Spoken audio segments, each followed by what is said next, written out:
আসসালামু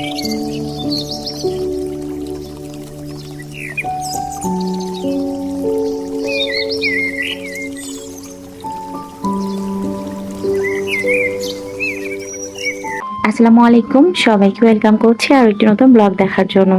আশা রাখছি আপনারা যে যেখানে রয়েছেন আল্লাহ তাআলার অশেষ কৃপায় সবাই ভালো আছেন, সুস্থ আছেন।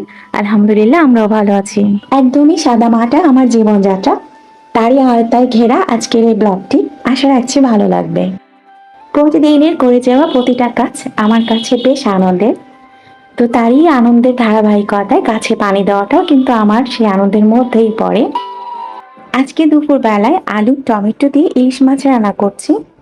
তো রান্না বান্না তো চলতেই থাকবে, তার সঙ্গে আপনাদের কাছে ছোট্ট রিকোয়েস্ট করছি, যদি ভিডিওগুলো ভালো লাগে অনুরোধ করব একটি লাইক দিয়ে ভিডিওটি কন্টিনিউ করবেন। আর যদি আরো একটু বেশি ভালো লাগে চাইলে আমার এই ছোট্ট চ্যানেলটিকে সাবস্ক্রাইব করে আমাকে উৎসাহিত করার ক্ষেত্রে বিশেষ ভূমিকা রাখতে পারেন। খুবই শখের বশে ইউটিউবিং শুরু করেছি, যেখানে আমার জ্ঞানের পরিধি একদমই শূন্য কাঠগড়ায়। সফলতা তো পাইনি, তবে বিফলতার চিহ্ন কিন্তু পিছনে ছেড়ে এসেছি। তারপরও হার মানিনি, হার ছাড়িনি। যারা বলেছে তুমি পারবে না, তাকে দেখানোর উদ্দেশ্যে নয়, তবে নিজেকে দেখানোর উদ্দেশ্যে যে আমিও পারবো, সেই উদ্দেশ্যে আবারও পথ চলা। যে মানুষগুলো প্রতিনিয়ত চলার পথে আসলে বলে থাকে যে তুমি পারবে না, তোমাকে দিয়ে সম্ভব নয়, তোমাকে দিয়ে হবে না, আমার কেন যেন মনে হয় তারা হয়তোবা ভয় পায় যে আমাকে দিয়েই সম্ভব। আর তাই নিরুৎসাহিত করার উদ্দেশ্যে হয়তোবা পথের কাঁটা হয়ে দাঁড়ায়। তবে সে কাঁটাকে অতিক্রম করে সামনে তো এগোতে হবে। ইউটিউবিং সম্পর্কে তো কোনো জ্ঞান নেই, তারপরও আসলে শখের বশে ব্লগিং জগতে নাম লিখিয়েছি।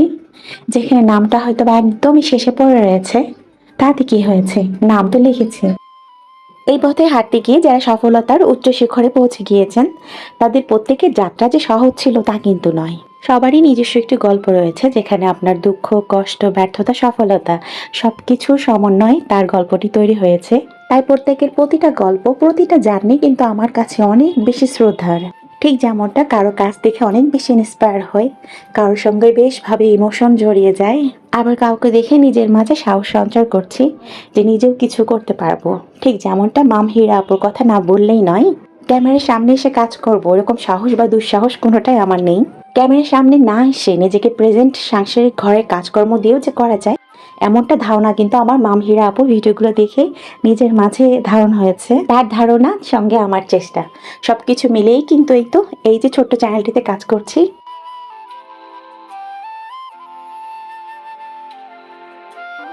আমরা যারা নারীরা ঘরে বসে কাজ করে নিজেকে স্বাবলম্বী করার চেষ্টা করছি, সেখানে কষ্টের পরিমাণগুলো হয়তো বা সবারই প্রায় একই রকম, তবে ফলটা কিন্তু একরকম আসে না। যে যেখানে কাজ করি সেখানে আসলে কষ্ট তো রয়েছে, কষ্ট না হলে কি আর সফলতা আসবে? তবে আমার কপালে যেটা রয়েছে ততটুকু আমি পাবো, কারণ কারো ভাগ্য আমার সঙ্গে জুড়বে না। আর সেই বিশ্বাসই কিন্তু কাজটা করে যাচ্ছি। তো জীবনে চলার পথটা যে মসৃণ হবে এমনটা নয়, উত্থান পতন তো জীবনেরই অংশ। সাফল্য আসলে সেটাকে উদযাপন করা অবশ্যই প্রয়োজন, তবে ব্যর্থতার পাঠগুলি কিন্তু বারবার মনোযোগ দেওয়াও গুরুত্বপূর্ণ। সেটাকে রিভাইজ করলে আপনার পরীক্ষায় ফলাফলটাও কিন্তু বেশ ভালো হবে। দেখুন, বারবার হয়তোবা ব্যর্থতার সিঁড়িতে উঠতে গিয়ে পড়ে যাব, সেটা একবার হোক অথবা 7 বার, তবে 8বারের বার আমার চেষ্টায় যদি আমি উঠে দাঁড়াতে পারি, সেটাই আমার হবে সব থেকে বড় সফলতা। কারণ যারা ব্যর্থ হওয়ার পরও আবারও সাহস যোগায় যে সে সফল হবে, শুধুমাত্র তারাই কিন্তু জীবনে সফলতা অর্জন করতে পারে। তো যাই হোক, অনেক কথা বলেছি, এদিক থেকে রান্না বান্নাও কমপ্লিট করে নিয়েছি। একটু আলু সিদ্ধ করে নিয়ে চটকিয়ে টমেটো ইলিশ মাছ দিয়ে রান্না করেছি।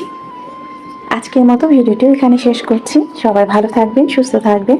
আল্লাহ হাফেজ। আসসালামু আলাইকুম।